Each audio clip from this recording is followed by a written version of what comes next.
Hey everyone, hope y'all are having a good week so far. Welcome to 5 Minute Critic. If you have enjoyed if you've enjoyed the reviews, if you've enjoyed the weekly movie updates, let me know any changes you have. Thank you for all of the interaction about the Moonlight review that came out earlier this week. I'll give a few seconds for everyone to get in, but I think that there will be a few changes to the channel, which I'll go through here in a second. But yeah, the title of today's live stream is I am wrong about superhero movies, and the Oscars announce a change. So first, the changes that will be happening here at the channel. Whenever I first started 5 Minute Critic, which I guess was a little before February, kind of the thesis that I had, how I'm going to end up going about this, is that I would, whatever, movie's out, maybe it's older, maybe it's newer. Once I watch it, I would pretty much stew on it for a few days, come to a consensus of whatever my opinion was. And then whenever I give the opinion to everyone else on the channel, it would be presented more as a argument, more as an argument than just kind of like a straight review. I thought at the time that's something that I don't see all that much, and that was kind of the mode that I wanted to go in with how I would talk about movies. And throughout the last 2 weeks, particularly whenever the whole Moonlight tweeting about it, the director getting involved and getting dragged on Twitter for it, it got a lot easier to just. Would I say it got a lot easier? I think that an emotional response, communicating an emotional response clearly is a lot more fun than just communicating an argument. But not just an emotional response, like not going through all of the technical aspects all the time of a movie and saying, I liked how it was cut. I like the soundtrack. I like the cinematography. Instead, no movie is the same as any other movie. So this would be more of a way of saying the emotional response, and then just giving you guys what the pure emotional response was. And instead of trying to take my opinion and make it very, very argumentative and be like, here is the one opinion, instead take the way it feels and then try and communicate that in a way that expresses however it was that the movie felt while watching it. Because I started to realize, I read a few older reviews of just other critics that I used to follow and of other YouTube channels that I follow. And while at the time in February I thought, how unique to kind of like display your opinion as argument, and then people can listen to it and they take it as an argument, and then maybe that'll convince them, or maybe whatever, they'll get involved. And it ended up being that no, that's actually a lot of people do that. And with the Moonlight one in particular, the opinion that I had, which was that it's Moonlight Oscar trash, and then the more I looked into the numbers, it was actually like, wow, this is more objectively true than anything else. It was that the emotional response, I think, just connects with people more in a way that makes them also want to provide their own opinions. And I guess also, if you kind of move through all this shit, your own opinion is actually pretty unique. Not mine, like I'm saying anyone's, so like yours too. And so this would just be these are the changes. It'll be trying to find a better way to talk about movies that focuses on communicating a purely emotional response in a unique way. So that will be the change from now on. Reviews from now on will end up coming on about more in the middle of the week. Not so much Fridays. The live stream will still be every Friday, 4 p.m. Eastern time. So let's go ahead and get into the stories of the week. The first one is Scarlett Johansson is suing Disney right now. It's over Black Widow. That came earlier this year. Black Widow showed up, and it did fairly okay box office numbers. Not great, but it did pretty well. And it also went out on Disney Plus. And there are a few problems with the streaming things, which we can bring up. But specifically, the reason that she's suing is because she signed a contract, and the contract says that she's going to get a percentage of the box office. We don't know the specifics, but we know that that was part of it. And clearly, the argument is that Disney Plus took revenue from what would have happened on the box office. Scarlett Johansson never signed on to anything agreeing that this would go out and that her revenue would be generated from Disney Plus. So she was pretty much left out of the deal. And that is part of the pro argument. If they can show that, yes, in fact, you were left out of a substantial deal because we changed it drastically in a way that actually affected the money you could have made. So if that ends up happening, if they can prove that, then I think that's her best case that she has. The con, though, is that it could always just go the way of them saying you signed a contract, you got the percentage that you signed on to getting, and just like the rest of us, you have, gotten screwed out of money because of the pandemic, which is something that none of us are a stranger to. I think the more important part from this story is, and they mentioned it in an excerpt of something that they had filed about this, was that we don't know when something is a hit right now. Something comes out on HBO Max, something like Space Jam. I talked with several people online about this, about Space Jam. And whenever something comes out on streaming, it makes money at the box office, for sure. LeBron tweeted out, "Hi haters," and said that Space Jam was number one at the box office whenever it came out, which it was. It made little under $30 million. And that's an okay amount of money, especially considering the times. But there's always I think it sounds like an excuse whenever the studio or the actors or the producers say that it would have been better. The views would have been way better, but we've got streaming. And I think that's going to have to register as an excuse until they show the subscriber increase, which they did with the Snyder Cut. And that was, I think, got a lot of press for them, good press. But until they do that, I think that they are hurting themselves. And it also just does, I think there's something in the enjoyment of seeing a movie that is doing very well. And if we're still in a position where people aren't going to be going to the theaters, which is what it looks like, then those subscriber counts, that time watched on your screen at home is going to be very important. So I think it'd be best if Netflix, HBO Max, Disney Plus, Paramount Plus, every week they put out the subscriber increase, the subscriber decrease, and the amount of time that people watched a lot of the stuff that was on the platform. I think it's just get people more excited about what's going on. And it would also clear up a lot of confusion. There's too much confusion right now. In every area of life, too much confusion. I think this would be if this is going to happen, if they're going to do that, then Scarlett Johansson suing them could have something to do with that. It's embarrassing for Disney. I think there's another star that is going to do this. I'm not sure, though. Okay, the next story is Ethan Coen. And again, I'll get through these and then I'll end up talking about the superhero thing. So Ethan Coen of the Coen brothers is done making movies. So if you don't know, he is part of the dynamic duo known as the Coen brothers.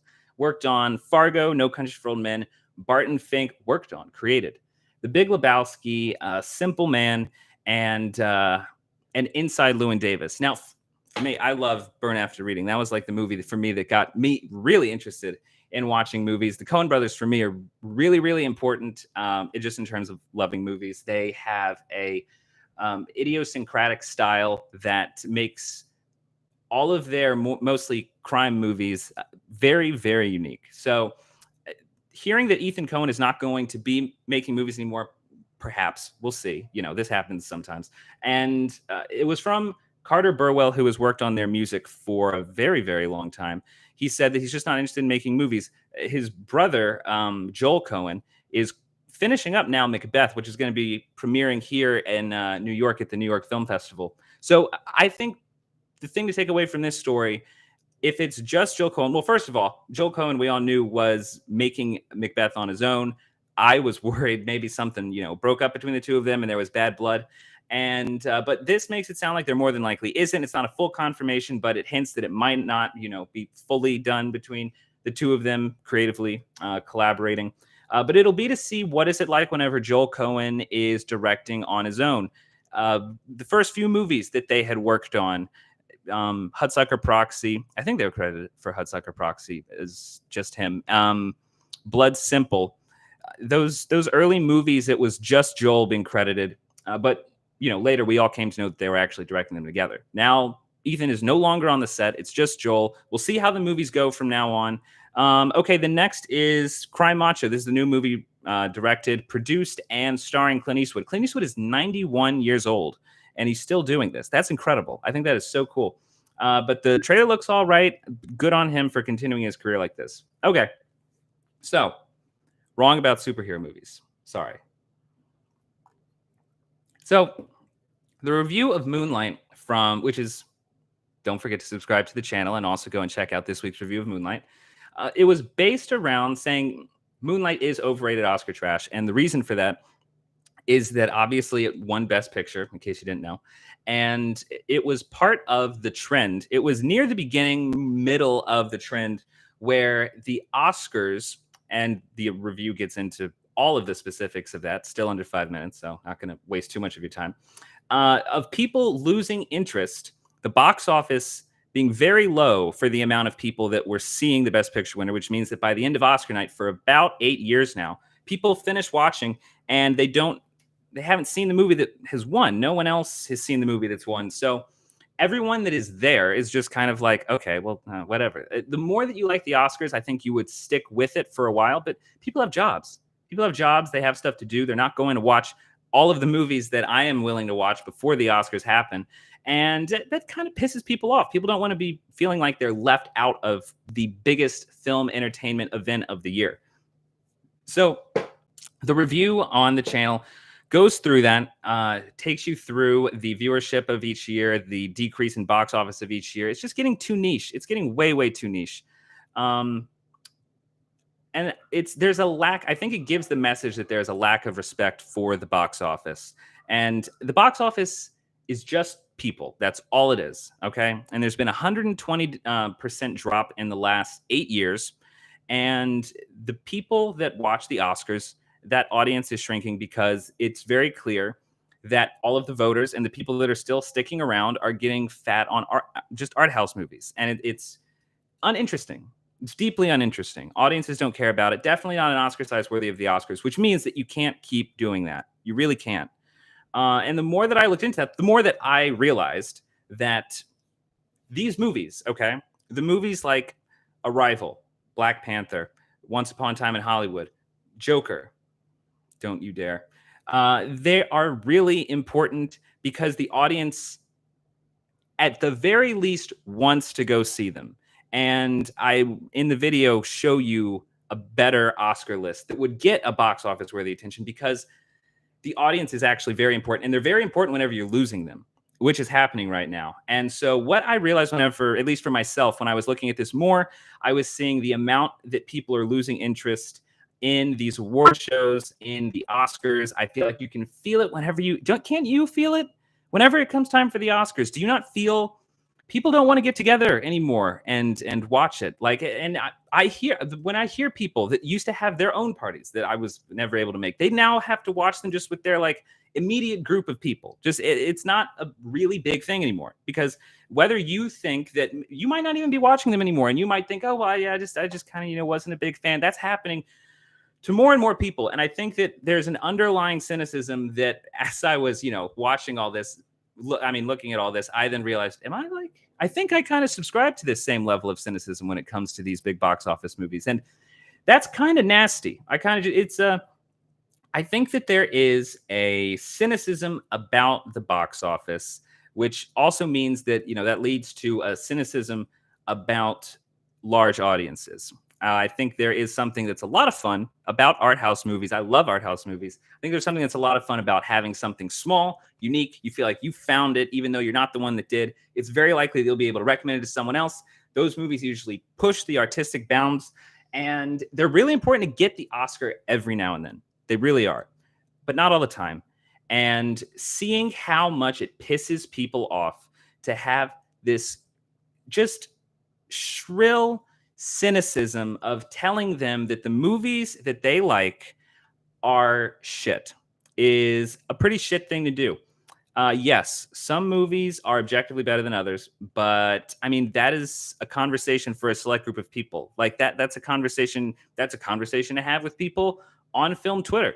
And that place is pretty toxic, and people on there are pretty terrible. But you know what? That's where you can go to do that. Hey, I've got my own circle, and we love art house movies. We love talking about them. We love talking about just about anything. But there is I think cynicism about just crowd pleasers. And yes, you cannot rely on that. You can't rely on box office. You can't rely on audience size because let's face it, Transformers makes a hell of a lot of money. But you can't ignore it. You really can't ignore it. And you definitely can't tell it to piss off. And because if you tell them to piss off, then they won't think that you're right. They're just going to leave. And audiences are not caring about movies so much. They don't have the amount of inspiration that they used to have on an audience. Everything really has to be set in on an ongoing story.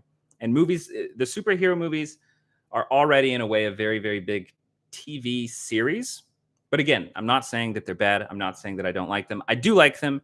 It is totally wrong to be cynical about them. They have their place. They have a very important place. And right now, movies are kind of on life support. It would be great if we can get back to original intellectual property. Like, hey, the stuff Christopher Nolan does is great, but like we gotta be able to do something that makes it so that people think that movies really matter. They matter as an art form, and by an art form, that does mean they are drawing big crowds. They're talking about interesting things. And right now, the place that we're at, the world that we have to deal with is Marvel is the big one. Hey, Suicide Squad's out today. DC is the big one. And I think they need more leeway from people that are more in my group, which are that, we like talking about niche movies. And you kind of think that because you're into the artistry, you're kind of into it a little bit more than other people are. And whenever it's like, it is entertainment. And go read a book because that is more intellectually stimulating than a movie. Don't act like your movie opinion is the thing that defines, defines anything about you. But whatever. Still, hey, form your opinion, be forceful about it. That's what I'm going to be doing on here. If I have a bad emotional response to a movie, I'm going to communicate that. But it'll be based much more on opinion and not on an argument, which is kind of what I'm saying. The message of today is, okay, and then last story.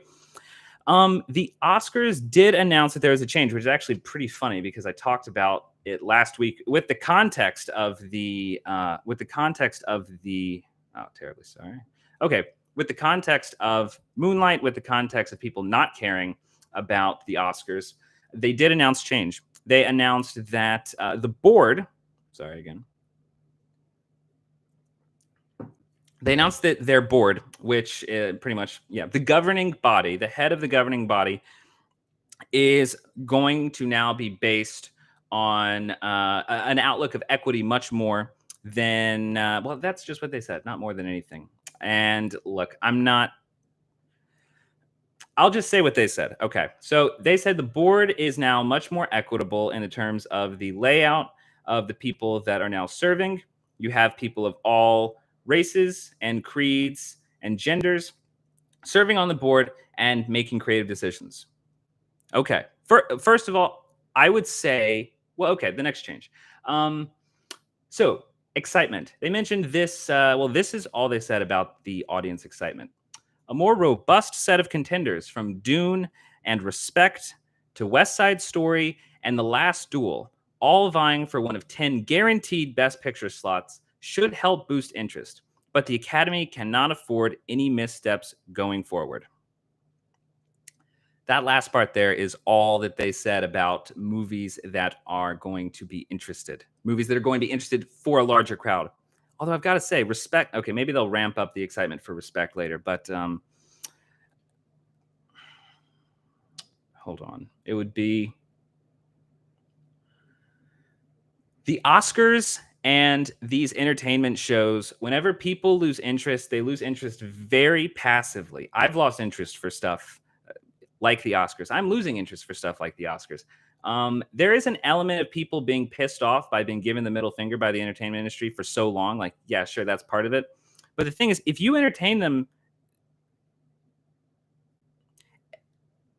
you've lost such a huge audience that if the next day they wake up and they see that there's a headline that a movie that they have not heard of wins Best Picture, you're losing the audience. The audience is not there. I mean, if this goes any lower than it did, 9.85 million people from what it was whenever it was at its height for 45 years, which was 45 to 40 million people on a consistent basis, that's just not good enough. Very good about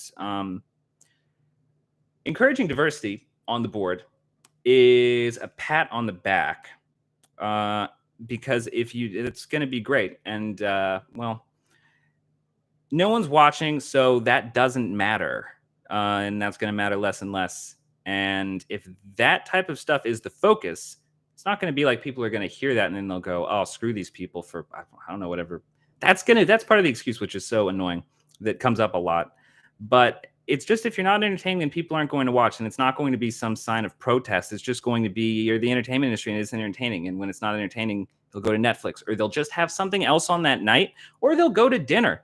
And when they're at dinner, the TV will be on and they'll go like, "Oh, look, the Oscars are on. I had no idea." So it's just, it's a shame. It doesn't seem like and I'm not saying I figured out the answer. I think that what I laid out in the Moonlight review is a part of the problem that nobody seems to really be talking about. And I think that they need to consider it. And they made an announcement about a change that they made, and they hardly addressed the fact that no one watches these movies. So I guess we don't need the Oscars, really, but we'll see what happens. Anyway, next week, the review is going to be The Green Knight. Actually, it might be that or Suicide Squad too, because I do really want to see that. Well, I was about to do a little bit of the review here. Thank you, everyone, very much for watching. And please be sure to subscribe to 5 Minute Critic on YouTube for future updates on reviews and movie news.